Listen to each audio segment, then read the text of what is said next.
자, 안녕하십니까. 부동산학개론 2015년도 인문 강의를 담당하는 이영섭이라고 합니다. 일단은 첫 강의를 시작을 하면서요, 이제 본격적으로 저희들이 쭉 1년 동안의 이 과정을 진행을 하면서 본 강의 들어가기 전에 개론 공부, 특히나 이 공인중개사 공부에는 뭐 스텝이 있듯이 단계를 하나하나 밟아 나가셔야 되는데, 먼저 여러분들 처음에 이 부동산학개론이라는 과목에 쉽게 진입을 하는 것을 도와드리기 위해서 입문 강의를 마련을 하게 됐습니다. 본 강의가 뭐 이제 실제 여러분들이 공부하셔야 되는 학습 내용에 비해서는 대략 한 30%에서 40%를 담고 있을 텐데요. 어떻게 보면은 기초 뼈대를 제공을 하고, 그리고 앞으로 개론이 어떠한 내용을 다루고 있는지, 그리고 이제 수업 공부하면서, 시험 공부하면서 어떠한 내용에 주안점을 둬야 되는지를 강조를 하면서 제가 하나하나 기초 공사를 해드릴 거거든요. 그러니까 이 강의를 어떤 발판 삼아서, 디딤돌로 삼아서 본 강의 이제 진입을 하셔서 공부를 하셔야 될 것 같습니다. 먼저 여러분 쉽게 실생활에서 발생할 수 있는 다양한 부동산 경제 활동들, 이제 그런 것들을 다루는 게 개론 학문인데요. 이 부동산학 개론에서 어떠한 내용들이 차차 펼쳐지게 될지 이제 수업을 들으시고 그 내용을 정리하시는 쪽으로 그렇게 진행이 되면 좋겠습니다. 자, 그러면은 자료는 일단은 첨부해드린 입문 강의 자료를 참고하시면 될 것 같고요. 그리고 내용 자체가 뭐 입문 강의니까 제가 뭐 장시간 강의를 하거나 길게 가지 않고 짧게 끊어서 파트별로 정리를 좀 해드릴 테니까요. 뭐 반복해서 열심히 듣고 외우고 한다는 느낌에 충실하기보다는 전체적인 큰 그림을 좀 그리는 쪽으로 이렇게 입문 강의를 준비하시고 또 강의 청취하시면 굉장히 도움이 될 것 같습니다. 자, 그래서 첨부해드린 자료를 기점으로 해가지고 우리 제 1페이지부터 해가지고 부동산학 개론이 무엇이고 어떠한 내용들을 다루는지 한번 설명을 해보도록 하겠습니다. 학개론이죠, 처음에. 이 부동산 학개론이라는 게 과목의 공식 명칭인데, 학문의 개론, 그러니까 어떤 학문이든지 간에 처음에 그 학문에 대한 총체적인 내용을 다루는 걸 이제 학개론 이렇게 표현을 합니다. 뭐 건축학개론이라는 영화도 있었고 사랑학개론 이런 말도 쓰기도 하죠, 우리가. 전체적으로 전반의 총체를 한번 대략적으로 살펴본다 이런 뜻입니다. 그러니까 부동산과 관련된 학문 내용 자체를 두루두루 섭렵하는 게 우리 학개론 과목의 특징이거든요. 그러나 그 가장 중심에는 뭐가 있냐면 경제론이 있습니다. 그래서 부동산과 관련된 다양한 경제활동을 다루는 학문이 부동산학 개론이다 이렇게 생각하시면 돼요. 경제라고 하면 조금 어려울 수도 있는데 쉽게 말하면 물건 사고 파는 얘기하는 거죠. 중개업자의 본질은 매수자, 물건을 살려는 수요자와 매도자, 파는 공급자들을 연결하는 역할을 하는 게 중개업자죠. 그 중개활동을 하면서 이 중개 대상물이라는 게 나오는데 부동산을 대상으로 거래를 중개하는 거 아닙니까? 그래서 우리 부동산학 개론도 최초의 이제 시작 부분은 부동산 학이라는 게 무엇이냐, 그리고 부동산이라는 게 무엇인지 그 실체를 알아야겠죠. 그러니까 그러한 물건의 실체를 정체적으로 한번 다뤄보도록 하겠습니다. 이제 그러한 파트를 총론이라고 하는 거고요. 여러분들 처음에 배우실 게 바로 부동산학 총론이 되겠습니다. 이 첫 번째 강의에서 다루게 될 총론은 뭐 시험에도 그렇게 난이도가 높은 문제가 나오진 않고요. 부동산에 대한 큰 틀에서의 문제들을 많이 다루기 때문에 전체적으로 내용 이해하는데 크게 어려움이 없을 거라고 생각이 됩니다. 그 총론에 해당하는 내용 첫 번째로 학문적 특징 얘기하면서 좀 시작을 해볼게요. 모든 자료에 보시면 제가 기본 용어라는 챕터 타이틀을 마련해 놨죠. 자, 용어 정리를 쭉 할 겁니다. 1번부터 시작해서 펼쳐지고요, 순차적으로. 11월, 12월 달에 다시 한번 기초 용어, 그리고 이론의 기본 토대, 이런 것을 맛을 본다는 느낌으로 수업을 들으시면 더욱 좋겠습니다. 자, 부동산 학 특징이 나오죠? 학문의 특징은 몇 가지 키워드를 가지고 있습니다. 그래서 보시면 이 부동산학의 키는 세 가지 단어. 종합과학이다, 응용과학이다, 사회과학이다 이렇게 표현을 합니다. 종합, 응용, 사회과학 이렇게 보통 표현을 하는데 단어 의미를 좀 부여를 해보죠. 먼저 첫 번째, 부동산학은 잡학이에요. 다양한 학문, 법학, 경영, 경제, 뭐 각종 여러 두루두루 광범위한 범위를 포함하고 있기 때문에 다양한 학문적 성격이 있다 해서 얘를 그냥 종합이라고 표현을 하는 거죠. 네, 이 정도는 충분히 이해가 되죠. 자, 두 번째, 부동산 학개론을 저한테 배우실 텐데 이 부동산학 배우시면서 여러분들 토양 같은 거 배우는 건 아니에요. 뭐 지질이 어떻다, 흙의 성분이 어떻다, 시멘트가 어떻다 이런 대상물을 순수하게 연구하는 학문은 확실히 아닙니다. 아주 중요한 포인트인데, 그래서 부동산학은 절대로 순수과학이 아니다 이렇게 얘기를 하는 겁니다. 그렇죠? 순수한 부동산을 연구하는 게 아니라 그것을 연구를 해서 결국 우리 잘 먹고 잘 살자고 하는 거죠. 그래서 인간 생활에 응용하는 게 목적이다 이렇게 얘기를 합니다. 그래서 얘를 그냥 심플하게 응용과학이라고 표현을 합니다. 자, 제가 자료의 오른쪽 부분에도 적어놨지만 순수과학이 아닌 응용과학이다 하는 포인트 잘 잡으셔야겠습니다. 세 번째, 같은 맥락인데요. 부동산학 배우시면서 여러분들 자연현상 배우는 거 아니죠. 뭐 기후가 어떻고 날씨가 어떻고 이런 거 하자는 거 아닙니다. 그래서 자연과학이 아니고요. 다시 한번 얘기합니다만 학문 배워서 뭐 하죠? 인간 생활에 응용하고 인간과 부동산이 서로 어떤 관계를 맺는지 서로 간의 관계를 연구하는 학문이에요. 그러다 보니까 얘를 사회라는 표현을 쓰는 거죠. 다양한 여러 개의 학문적 성격이 결합됐고 그 학문에 지향하는 바는 사람을 위한 학문이다. 그래서 이 두 가지 딱 보시면 인간이란 말이 공통적으로 들어가 있죠. 이게 이제 부동산학의 기본 성격이 되겠습니다. 자, 첫 번째 용어는 뭐 간단하게 이렇게 정리하고요. 자, 기본 용어 2번으로 들어가시면 우리 추후에 공부할 때 핵심적으로 다뤄야 될 내용이 나오죠. 제가 별표까지 3개 쳐놨어요. 그래서 이것을 복합 개념이라고 합니다. 두 번째 용어 한번 정리해보죠. 복합 개념은 부동산에 대한 정의에서부터 시작이 됩니다. 이런 질문이 있다고 해보자고요. 부동산이라는 게 무엇인가? 자, 생각 한번 해봅시다. 각자 정의가 있으시겠죠? 부동산. 뭐 어떤 사람들은 집이다. 어떤 사람들은 땅이다. 또 저 같은 세속적인 사람들은 부동산은 돈이다. 뭐 이렇게도 얘기할 거란 말이에요. 그러니까 부동산을 바라보는 다양한 관점이 있을 텐데 이 관점을 이론적으로 3가지로 체계화하는 거죠. 자, 그것을 이제 복합 개념이다 이렇게 부르는 거예요. 복합 개념은 다양한 관점에 대한 얘기인데 그 관점을 체계적으로 3가지로 정리하도록 합니다. 자, 그것이 바로 기술적 관점, 경제적 관점, 법률적 관점이에요. 자, 이 내용은 추후 이제 시험에 바로 나오는 내용이기 때문에 여러분 어느 정도 암기가 돼야 돼요. 기술적, 경제적, 법률적. 소위 이제 요거는 제가 법경기라고 앞으로 부르겠습니다. 복합 개념이 뭡니까? 그러면은 부동산을 대변하는 법률적, 경제적, 기술적 관점의 총체다. 이렇게 보시면 돼요. 자, 그래서 얘를 좀 디테일하게 들어가면서 아래쪽 표 보시면 나와 있는 내용을 정리를 해보죠. 자, 첫 번째로 복합 개념은 체계적으로는 이렇게 잡아놨어요. 법경기라고. 야, 그러면 관점에 따라서 하나하나 정리를 할 거예요. 다시. 부동산을 바라보는 3가지의 시선이다. 잊지 마세요, 이 말을. 자, 그러면 기술적이라고 하는 건 뭐냐면 부동산을 뭘로 보는 거예요? 눈으로 보는 거예요. 있는 그대로. 땅이 있으면 땅이 보이시잖아요. 그랬을 때 눈으로 보면 얘를 기술적 관점이라고 합니다. 자, 두 번째는 경제, 그러니까 부동산을 돈으로 보는 거예요. 그냥 금전의 색안경을 끼고 보는 거죠. 또는 경제 활동 측면에서 파악하는 게 경제적 개념. 자, 세 번째는 부동산을 가지고 우리가 계약 같은 걸 하지 않습니까? 그래서 법적으로 보는 관점, 얘를 바로 법률적 개념이라고 합니다. 눈으로 본다, 돈으로 본다, 법적 정의를 한다 이렇게 보시면 되죠. 자, 하나하나 디테일하게 얘기할게요. 먼저 기술적 관점. 눈으로 보면 뭐가 보입니까? 땅을 보시면 뭐가 보이냐면 그 형태의 아름다움이 보이죠. 땅이 예쁘다 이런 표현을 하잖아요, 우리가. 그러니까 있는 그대로 형태를 보는 거니까 얘가 아주 중요한 표현, 유형적 관점이라고 합니다. 3가지 관점 중에서는 형태를 보는 유일한 관점이에요. 그러면 눈으로 보면은 배산임수 같은 게 보이잖아요. 산을 끼고 있고 앞으로 물이 흐른다. 굉장히 예쁘죠. 그런 게 기술적 관점이에요. 그래서 얘를 이제 다른 말로 물리적이라는 표현을 씁니다. 자, 앞으로 개론에서 많이 나오는 것 중에 하나인데요. 기술적이라는 말은 물리적이라는 말과 동의어입니다. 즉 그냥 형태 그 자체를 눈으로 보겠다 이런 얘기예요. 근데 이 기술적 관점에서 보면요. 눈으로 보면 부동산이 대략 4가지 정도로 보인다 이거예요.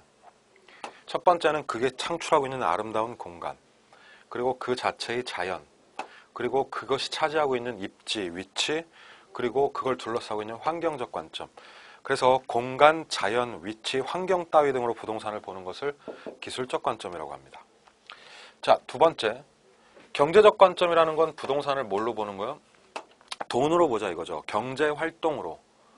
아니 아무리 예쁜 땅이라도 그쵸, 배산의 임수 진짜 끝내주고 좋은 땅이 있다고 하더라도 그 다음에 자연스럽게 드는 생각이 저 땅이 얼마짜릴까? 그 생각 하잖아요. 그쵸? 솔직히 돈 생각을 하잖아요, 우리가.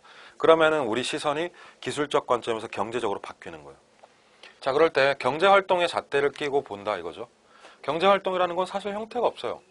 그래서 무형적 관점이라고 표현을 하는 거고, 경제 활동으로 보면 부동산이 이러한 성격이 있다는 거죠. 하나하나 해석을 해보죠. 일단은 뭐니 해도 부동산은 내 재산이야. 그럼 뭐라고요? 자산이다. 자기의 재산이란 뜻이죠. 두 번째, 부동산이 자본 성격이 있습니다. 하다못해 장사를 하려고 해도 가게가 있어야 돼요. 부동산이 있어야 된다니까요. 건물이 있어야 되고 농사를 지으려면 땅이 있어야 되니까 부동산이라고 하는 건 경제활동의 가장 기본이 되는 미천입니다. 그 미천 개념을 자본이라고 하는 거예요. 자, 세 번째, 생산요소라는 단어가 나오는데 인마는 별표입니다. 자, 계속 나옵니다. 이 단어. 자, 단어 정리를 좀 할게요. 자료 맨 밑으로 내려가 보시면 생산요소라고 빼놨죠, 제가. 일단은 여러분 정리하셔야 될 거. 생산요소는 한마디로 말하면 재료다. 이렇게 기억하는 게 제일 편해요. 재료. 무언가를 만드는 재료의 총합을 생산요소라고 합니다. 하나의 주택이 건축되기 위해선 투입돼야 하는 재료들이 있겠죠. 자, 그랬을 때 그 투입에 3대 재료라는 게 있습니다. 맨 밑에 그 박스 내용을 읽어보면 먼저 아파트 하나 지으려면 땅이 필요해. 그럼 토지가 메인 재료. 근데 땅만 있으면 안 되죠. 거기에 사람이 투입돼서 건축 인력이 있어야 되죠. 그랬을 때 두 번째 재료를 노동. 그리고 토지와 노동을 잘 굴리려면 역시나 돈이 있어야 됩니다. 자본. 그래서 땅, 사람, 돈. 땅, 사람, 돈, 토지, 노동, 자본을 생산의 3대 재료라고 합니다. 기억해줘야 돼요, 이게. 다음번에 이제 공부하실 때 생산요소 가격이라는 표현이 나오거든요. 생산요소 가격? 그건 무슨 뜻일까? 그건 재료값이란 뜻입니다. 아시겠죠? 그래서 생산요소 가격이 비싸지면 주택 공급이 줄어든다. 뭐 이런 얘기들이 나오는 거죠. 어쨌든 간에 토지, 특히나 부동산은 무언가를 생산하는 하나의 재료 역할을 한다 이거죠. 그렇죠? 자, 그 다음 개념. 소비재라는 개념이 나오는데 토지는요, 무언가를 만들기 위한 재료이기도 하지만 그 자체를 우리가 소비하기도 한다. 그래서 소비의 대상이 된다라고 표현을 해요. 사용하잖아요. 우리 땅 다 씁니다. 대표적으로 쉽게 말씀드리면 여러분 공원 밟으면서 산책하시죠. 그럼 공원에 이렇게 지근지근 밟는 게 땅을 소비하시는 거야. 애들이 흙을 가지고 놀아요. 그러면 놀이터에서 토지를 소비하는 거죠. 물론 토지는 기본 속성상 소비를 하더라도 물리적으로 줄어들진 않습니다. 이걸 나중에 배우실 텐데 자유로운 소비가 가능한 거죠. 그렇죠? 그러면 결론, 토지라고 하는 건 생산을 위한 모이면서 재료이면서도 그 자체가 소비의 대상이 되기도 한다. 그래서 이런 두 가지 성격의 양면성이 있다는 걸 알 수 있죠. 자, 마지막에 토지 거래되거든요. 그럼 그거 그냥 상품이라고 합시다. 그래서 크게 보면 자산, 자본, 생산요소, 소비재, 상품인데 이걸 자세히 읽다 보면요, 이 안에서 돈 냄새 찐하게 납니다. 자, 그게 무슨 개념이다? 경제적인. 세 번째, 법적 관점이라고 하는 건 부동산을 법적으로 정의합시다 하는 내용이에요. 계약이라는 걸 하고 법률 행위를 하려면 법으로 부동산을 정의할 줄 알아야 되는데 법적 정의가 조금 복잡합니다. 그래서 법으로 정의할 때는 협의의 관점 하나, 그리고 광의의 관점 하나, 이렇게 두 가지로 나눠집니다. 자, 요 법률적 개념이 굉장히 복잡하기 때문에 요거는 제가 세 번째 용어를 빼놨어요. 그래서 책 넘겨서서 그 다음 기본 용어 3번으로 가보자고요. 자, 이 페이지에 여기서 제가 법률적 개념을 빼서 설명하겠습니다. 법적 개념. 요 쉽게 말하자면요, 법적 개념이라고 하는 것은 부동산을 법적으로 정의하자는 거죠. 법으로 뭔지를 알아야 법적 계약을 하죠. 그렇죠? 그랬을 때 법적 부동산은 두 가지로 나눠진다. 뭐와? 협의와 광의. 협의, 광의도 개론에서 많이 쓰는 표현이거든요. 아시죠? 협의라고 하는 건 협소한 의미, 광의라고 하는 건 광범위한 의미, 좁은 의미와 넓은 의미로 나눠집니다. 자, 조심하실 거는 제가 지금 복합 개념 중에서 계속해서 법률적 얘기를 하고 있다는 거 잊으시면 안 돼요. 그래서 얘를 한번 나눠보겠습니다. 그럼 표 자체가 이제 세 가지로 나오는 건데요. 협의의 부동산 먼저 나오겠죠? 자, 그러면서 좁은 의미의 부동산이 무슨 개념이냐 얘기가 나옵니다. 협의라고 하는 거는 말 그대로 시험에 낼 때는 좁은 의미라고 내면서 얘가 정체가 뭐냐면 민법적으로 정의를 하자는 얘기예요. 여기서 민법상이란 말이 중요합니다. 이미 법으로 부동산이 정의돼 있어. 어디에? 99조 1항에 돼 있다는 얘기예요. 민법 제99조 1항에 보시면 부동산은 두 가지라고 얘기를 합니다. 자, 뭐와 뭐다? 토지와 그 정착물이다. 이렇게 얘기를 하고 있습니다. 그래서 이거 자체는요, 사실 암기를 하셔야 되죠. 시험에서 협의의 부동산 나왔어? 그러면 좁은 의미라는 뜻이고 그게 바로 민법상 부동산이라는 의미로서 두 가지 물건을 의미한다. 뭐다? 토지와 정착물. 그냥 좀 쉽게 가면은 그냥 땅하고 건물이 부동산이다. 이렇게 좁은 의미로 보는 거죠. 근데 조금 넓게 볼 수도 있어요, 부동산을. 자, 그것을 광의의 부동산이라고 합니다. 광범위한 의미, 즉 넓은 의미로 보자는 얘기인데 사실은 부동산이 아닌데 좀 넓게 보면 법적으로 부동산에 준하여 취급되는 물건들도 있어요. 자, 법적 부동산이라는 뜻이 나오죠? 자, 그것을 이제 두 글자로 우리가 의제부동산이라고 부릅니다. 의제. 의제라는 건 법적 인정이라는 뜻이에요. 그래서 의제부동산은 다시 얘기합니다만 법적 부동산이라고 해석을 하시면 됩니다. 그럼 넓은 의미는 어떻게 되냐면 넓은 의미니까 얘를 먹겠죠. 협의를. 그러니까 광의의 부동산은 두 가지.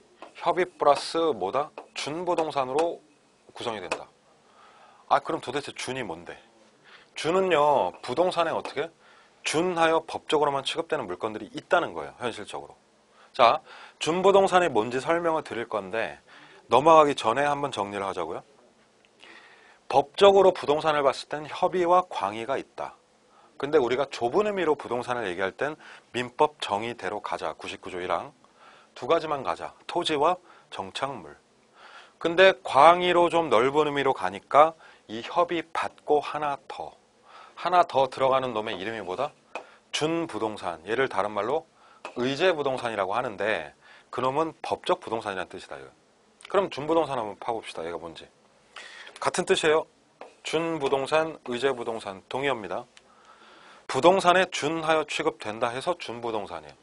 준부동산은 실은 부동산이 아닌데 이렇게 취급되는 거죠. 자, 왜 그렇게 취급이 될까? 그리고 이게 어떤 성격이 있는가를 알아야 돼요. 자, 이 물건들의 공통점은 법적으로 부동산으로 취급되는데 법적으로 뭘 하기 때문이냐면 등기나 등록 따위 등 하기 때문에 얘가 부동산 성격이 있다라고 얘기를 합니다. 야, 이 물건 변동 공시 이런 표현 나오고 어려운 표현 많이 나오죠. 예를 쉽게 들어드릴게요. 책에도 제가 적어놨지만 자동차 한번 해봅시다. 자동차는 여러분 동산이다, 부동산이다. 바퀴 달려서 굴러 댕기죠. 그럼 누가 봐도 자동차는 동산이야. 자, 도자기 얘기 하나 해볼게요. 고려 청자 같은 도자기. 도자기도 동산이다, 부동산이다? 동산이죠. 동산의 기본 특징은 물건이 움직이는 자산이 되는 거죠. 그렇죠? 움직임이 있는 게 동산이에요. 동산에 대한 소유권은 어떻게 확보할 수 있냐면 이게 분필이 동산이죠. 그럼 얘를 주머니에 팍 넣고 가버리면 돼요. 추적도 못합니다. 이거. 내가 몸에 지니고 있으면 내게 되는 건데요. 이걸 점유라고 표현을 하죠. 근데 도자기는 그냥 본인이 가지고 있으면 돼. 그리고 쓰면 돼. 그럼 이건 완전한 동산이야. 추적도 안 되고. 근데 자동차 봅시다. 여러분 신차 뽑으셨어요. 그럼 차 그냥 내 맘대로 막 타고 다닐 수 있다 없다? 없죠. 자동차는 뭘 합니까? 법적으로 차량 등록을 해야 되고요. 물건에 대해서. 그리고 이거 내 거다라고 서류에 올려야 돼. 이걸 등기라고 합니다. 그러니까 자동차는 법적으로 등록이나 등기 등을 하는 거죠. 그래야 번호판이 나와요. 그래서 번호판을 달고 댕겨. 이름표를 달고 댕기는 거예요, 차가. 그래서 자동차 타다 나쁜 짓 하면 다 잡히잖아요. 그러면 얘는 법적으로 서류상 등록이나 등기라기 때문에 확실하게 추적이 된다, 안 된다? 된다는 거죠. 그럼 얘는 부동산 성격이 있다는 거예요, 어느 정도는. 그래서 원래는 뭐였으나? 동산이었으나 그 소유권에, 예를 들면 물건 변동, 이 소유권 같은 변동이 있을 때 그 물건을 뭐 하기 때문에? 법적으로 등록, 등기하는 물건이기 때문에 소재가 확실하고 추적이 확실하다? 그러면 이런 물건들에 한해서 얘는 부동산에 어떻게? 준하여 취급해주자. 자, 이렇게 이제 보는 게 준부동산이죠. 그래서 이런 물건들 여러 개가 있는데 이거 뭐 자세한 내용은 나중에 배우시고요. 법적 부동산이구나 정도를 정리를 하시면은 충분히 될 것 같습니다. 그게 이제 의제부동산에 대한 내용이었습니다. 자, 1절에서는 간단하게 부동산의 개념을 복합 개념으로 배우신 거죠. 그렇죠. 다시 한번 2절로 넘어가는데 1절의 학습 내용은 부동산의 개념이었어요. 무슨 개념이라고요? 복합 개념.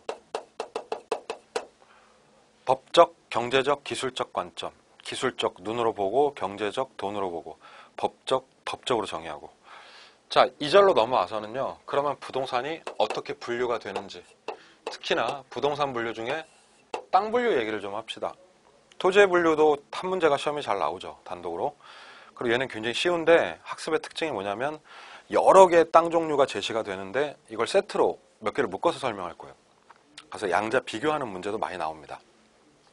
자, 첫 번째 세트 한번 시작을 해볼게요. 이 페이지에 있는 토지 분류 첫 번째는 세 가지 땅이 등장을 합니다. 택지라는 땅, 대지라는 땅, 부지라는 땅. 들어는 보셨을 것 같아요. 땅을. 택지, 대지, 부지, 그쵸? 근데 이 세 개의 어떤 미묘한 차이가 있으니까 얘를 한번 파보죠. 첫 번째, 이 택지라는 땅입니다. 택지는 아주 간단하게 정의할 수 있습니다. 보통 우리가 집 짓는 땅 택지라고 많이 하는데 건축물이 있거나 건축 가능한 토지다, 현재로서. 그렇죠? 그러니까 이 땅엔 집 지을 수 있는 게 택지다, 이렇게 보면 되죠. 근데 조금 더 정확히 하자면 택지는 용도가 정해져 있어요, 세 개로. 그래서 주거용, 상업용, 공업용이다. 그래서 제가 그냥 이건 앞으로 합쳐서 주상공이라고 부를 생각입니다. 택지는 세 가지 용도, 집 짓는 땅, 상가 짓는 땅, 건물 짓는 땅, 사무실 짓는 거, 뭐 이렇게 보시면 되죠. 자, 그게 택지라면 두 번째는 대지 개념이 나옵니다. 대지도 건축하는 땅이죠. 이 대자가 건축하는 대자죠, 그렇죠? 그래서 얘도 건축 가능한 땅이다 라고 보시면 되는데 차이는 건축법상 개념이라는 거죠, 그렇죠? 야, 택지도 건축할 수 있고 대지도 건축할 수 있으면 두 개 똑같은 거니? 아니에요. 두 개 차이가 있습니다. 택지라는 말은 주로 어디서 쓰냐면 감정평가 같은 거 할 때, 감정평가. 현장에서 보통 건축하는 땅 택지라는 표현을 많이 쓴다고. 우리가 공공택지 이런 말도 많이 하잖아요. 토지 이용하거나 주로 현장에서 쓰는 말이 택지라면 대지라는 건 어디 나와 있는 거예요? 용어가? 법전에 나와 있는 용어예요. 그래서 건축법령을 보면은 택지라는 표현을 쓰지 않고 대지라고 표현을 하죠. 일단은 사용의 쓰임새부터 다르고요. 그리고 두 번째, 대지도 건축이 가능한 토지긴 한데 모든 토지잖아요, 여기에. 택지는 주상공뿐이었지만 대지라는 땅에는 뭐 교회도 지을 수 있고 학교도 지을 수 있고, 그러니까 건축하는 땅을 다 대지라고 하는 거죠. 언뜻 보면 대지가 범위가 살짝 넓은 겁니다. 그런데 문제는 그 둘의 디테일 차이를 물어보진 않아요, 시험에서 잘. 그래서 어떻게 공부하시냐면 택지나 대지는 묶어서 아, 이게 전반적으로 건축 가능한 땅이구나. 자, 요 정도 하시면 개념이 충분할 것 같아요. 근데 다시 질문. 우리나라 땅에는 모두 건축이 가능할까, 이거요? 그렇진 않습니다. 건축이 불가능한 땅도 존재해요. 자, 예를 들면 이런 땅들이 있죠. 하천이 있습니다. 하천. 하천 물길이죠. 그러면 하천 위에다가 집 지을 수 있냐고요? 없어요. 하천이 있으면 하천 바닥이 있을 텐데 이걸 소위 강바닥이라고 하잖아요, 우리가. 모래바닥, 자갈바닥. 그러면 여기다 집을 이렇게 지을 수가 없다고요. 그렇죠? 법적으로. 그랬을 때 이 바닥을 그러면 부를 뭔가가 필요하잖아요. 얘를 하천 택지라고 합니까? 하천 대지라고 합니까? 이런 말은 안 쓴다고요. 그래서 이런 토지 개념까지 다 포괄하는 가장 광범위한 개념이 나오는데 그 땅이 뭐다? 부지라는 거죠. 부지라고 하는 거는 크게 세 가지를 아셔야 될 것 같아요. 자, 1번부터 정리하자면 부지는 무언가의 바닥이다. 자, 이게 학교면은 이 학교 밑은 학교 부지. 위에 건물이면 아래쪽은 건물 부지. 뭐 공장이면 공장 부지. 이렇게 무언가의 바닥을 다 부지라고 합시다. 제가 얘기했죠. 무언가의 바닥이라고. 그럼 무언가 건축물이 들어가 있는 거예요. 그러니까 건축할 수 있는 모든 땅은 부지가 되는 거죠. 근데 중요한 건 2번. 건축 가능한 거 외에도 뭐가 포함된다? 그렇죠. 이게 포인트입니다. 불가능한 게 들어갑니다. 가령 하천 밑에는 건축 안 돼. 얘는 택지나 대지라고 할 수 없어. 그런데 강바닥은 있으니 이 녀석을 하천 부지라고 부르기로 하는 겁니다. 자, 이런 식으로 바닥 토지를 다 그냥 부지라고 하는 거예요. 그러면 택지, 대지, 부지 중에서 뭐가 제일 넓은 거죠? 얘네 다 묶어서 부지라고 해도 되고 플러스 알파로까지 들어가니까 세 번째 우리가 가져가야 될 건 가장 개념이 어떻다? 포괄적이라는 거예요. 바닥 토지이고 건축이 불가능한 게 들어가고 그리고 가장 광범위한 개념이 부지 개념이다. 자, 이렇게 보시면 정리가 되죠. 자, 그게 이제 세 가지 땅의 차이다, 이렇게 보시면 되겠습니다. 자, 기본 용어 5번에 그 다음 토지 정리를 할 텐데 그 다음은 필지와 획지. 필지와 획지도 뭐 한 번쯤 들어보셨을 것 같아요. 필지란 말은 특히나 많이 쓰죠. 획지가 좀 낯서실 것 같은데 필지와 획지는 일단은 모든 토지를 구역으로 나눠서 구분하는 개념입니다. 땅을 나눌 때 쓰는 게 보통 필지와 획지인데 이건 양자 비교가 굉장히 중요해요. 그래서 비교를 한번 해보겠습니다. 자, 일단은 보통 필지다 하면은 얘는 한마디로 말하면 법적 개념이에요. 자, 일단은 키워드대로 갑니다. 법률적 개념으로 땅을 구별할 때를 필지라고 한다. 자, 필지는 뭐 할 때 쓰는 거냐면 서류에 땅을 올릴 때 쓰는 단위예요. 법적이니까 등기 등록부터 나오는 건 당연한 얘기예요. 왜 우리가 주소 얘기할 때 4-8번지 이런 얘기하죠. 바로 그 번지, 행정구역을 나누는 기준이 되는 지번, 그렇죠? 얘를 번지라고 합니다. 이 지번을 나타내는 게 필지다. 그럼 필지는 법적 개념, 등기 등록 개념, 그리고 지번 개념이다까지 나오죠. 자, 조금 더 들어보세요. 획지. 그럼 획지는 뭐냐? 획지는 법으로 땅을 나누는 게 아니라 돈으로 나누는 거네. 경제적 관점의 개념을 획지라고 합니다. 특히나 가격이 비슷한 땅을 묶어서 하나의 획지다 이렇게 표현해요. 이쪽은 법적으로 나가고 있고 이쪽은 돈 쪽으로 나가고 있죠, 지금. 땅값이니까 보통 땅의 용도 같은 거 구별할 때 이 획지로 구별한다는 얘기예요. 자, 이 필자가 뭐냐면 붓 필자입니다. 붓. 문방사호 중에 하나인 붓. 붓을 쥐고 땅을 서류에 이렇게 등록하는 개념의 땅이 필지다 이렇게 보시면 돼요. 근데 획지라고 하는 것은 돈으로 나눴다는 얘기죠. 그럼 이 둘의 차이가 어떻게 벌어지냐면 아래 넘기셔서 이 사례를 보시면 나오죠. 그렇죠? 네, 사례를 통해서 한번 설명을 해볼게요. 지금 여기 토지가 있는데 10번지, 11번지, 12번지, 13번지가 있습니다. 자, 그럼 번지 수가 총 몇 개죠? 4개가 있습니다. 각기 다른 4개의 지번의 땅이 있는데 이 땅이 모두 뭘로? 고추밭으로 이용이 되고 있대. 그러면 이 4개의 땅의 용도는 몇 개? 하나죠. 자, 그럴 때 우리가 이 땅을 뭐라고 하냐면 번지 수는 4개인데 그럼 얘를 4필지라고 하는 거죠. 근데 모두 고추밭이니까 용도가 몇 개? 하나. 용도가 하나면 걔를 뭐라고 한다? 1획지라고 표현을 하는 거예요. 그래서 이 땅을 4필지의 1획지 땅이다 이렇게 표현을 하는 겁니다. 이해되시죠? 그럼 또 다른 사례. 자, 여기 보면은 이제 땅의 용도가 4개야. 고추밭, 주택, 주유소, 점포. 용도 몇 개? 4개죠. 용도 4개면 이거 나왔죠, 지금? 이게 4획지란 얘기인데 보시면은 210번지 땅이라는 거예요, 이게. 자, 다시. 이 전체가 210번지란 얘기예요. 근데 하나의 지번의 땅을 4가지 용도로 나누고 있죠. 그러면 번지는 하나인데, 즉 뭐라고요? 1필지. 근데 용도는 4개다 그러면 4획지라는 식으로 쓰는 게 이제 필지, 획지 개념이라는 거죠. 원래는 말이죠. 1필지가 1획지가 되는 게 원칙입니다. 그런데 예외적으로 4개의 필지가, 번지수 4개의 땅이 하나의 획지로 활용될 수도 있고 하나의 번지를 가진 하나의 필지가 다양한 용도로 활용될 수도 있다. 그래서 이렇게 사례를 보시면 이 개념이 확실하죠. 실제 시험에서는 아래쪽 사례가 나온다기보다는 이 키워드들 있죠. 단어들. 법적 개념, 경제적 개념. 이런 부분에 맞춰서 공부를 나중에 하셔야 될 겁니다. 자, 다음 토지. 감정평가에서 땅 나누는 얘기를 좀 해볼게요. 우리 평가상 토지의 종류별 구분이라고 표현하는데 크게 뭐 여러 가지로 나눠지지만 3가지를 잡고 보겠습니다. 토지의 용도 지역별 분류는 제가 택지, 농지, 임지로 나눠서 설명을 할 거예요. 그래서 보통 임, 농, 택이다 이렇게 얘기를 할 겁니다. 그럼 3가지 지역별 토지 분류 놓고 설명을 좀 하자면요. 택지는 아까 했었죠. 택지의 용도 뭐였죠? 주상공, 그러니까 주거지역, 상업지역, 공업지역으로 이용되는 땅을 택지라고 합니다. 감정평가할 때 택지는 집 짓는 땅, 사무실 짓는 땅, 공장 짓는 땅이죠. 그럼 2번째, 농지라고 하는 거는 감정평가할 때 전지지역, 답지지역, 과수원지역 이렇게 가는 거예요. 그래서 전, 답, 과수원이라고 합니다. 임마는 밭이고 임마는 논입니다. 논밭이죠, 전답은. 그리고 과수원이라고 합니다.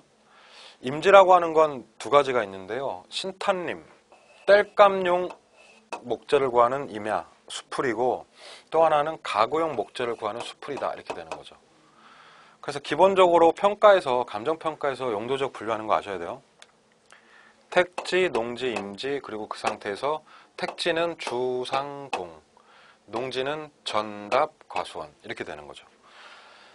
땅의 용도 변경이 가능합니까? 가능하죠. 예를 들어 볼까요? 기존에 농지였는데 금마가 택지로 용도 변경 돼요, 안 돼요? 됩니다. 또 지금 현재 주거지역이었는데 금마가 상업지역으로 용도 변경도 되죠. 자, 그래서 요 분류를 놓고 요 안에서 용도 변경되는 얘기를 좀 하자고요.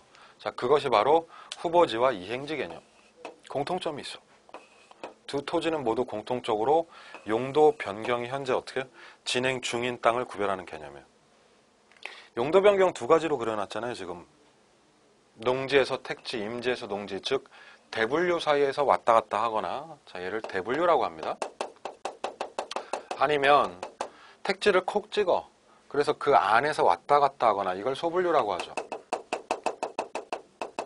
그럼 두 가지가 있으니까 그 둘을 나눠서 후보지와 이행지라고 하자고요. 그때 이제 후보지라고 하는 건 뭐냐면 임지, 농지, 택지 간의 카테고리가 바뀌면서 용도 변경이 되는 거예요. 그래서 임, 농, 택 어떻게? 상호 간 변경이 진행 중인 땅입니다. ing 항상. 즉 예를 들자면 농지에서 땅이 뭘로 되고 있어요? 택지로 변하는 중간을 후보지라고 한다 이거예요. 근데 이 토지는 장차 택지가 될 땅이죠. 그래서 얘를 택지가 될 후보지다 이렇게 부르는 겁니다. 택지 후보지. 아직은 택지는 아니지만 택지로 바꾸는 중입니다. 이런 뜻이 되는 거죠. 자, 그래서 후보지 자체는 이런 개념이고 이행지는 뭐냐면 그럼 이제 하나를 찍어. 택지. 그럼 이 안에서 주거용이 상업용으로 전환 중일 수도 있죠. 자, 그래서 특정 카테고리 어떻게? 내에서 전환 중이란 말을 쓰는 거죠. 예를 들면 주거지역이 상업지역으로 전환되는 중간. 그럼 얘가 될 땅이니까 얘를 뭐라고 한다? 상업지, 이행지 이렇게 부르시면 되는 거죠. 그러니까 후보지나 이행지는 공통적으로 용도 변경이 진행 중인 땅인데 변경의 분류는 대분류 간의 변화가 있을 수도 있고 소분류 간의 변화가 있을 수도 있다. 자, 이렇게 보시면 되겠죠. 이게 기본적인 토지의 감정평가 구분입니다. 자, 기본 용어 6번까지 설명을 했는데요. 첫 강의는 여기서 마치고 제가 다음 강의에서 계속적으로 토지 분류를 연속적으로 이어드리도록 하겠습니다. 수고하셨습니다.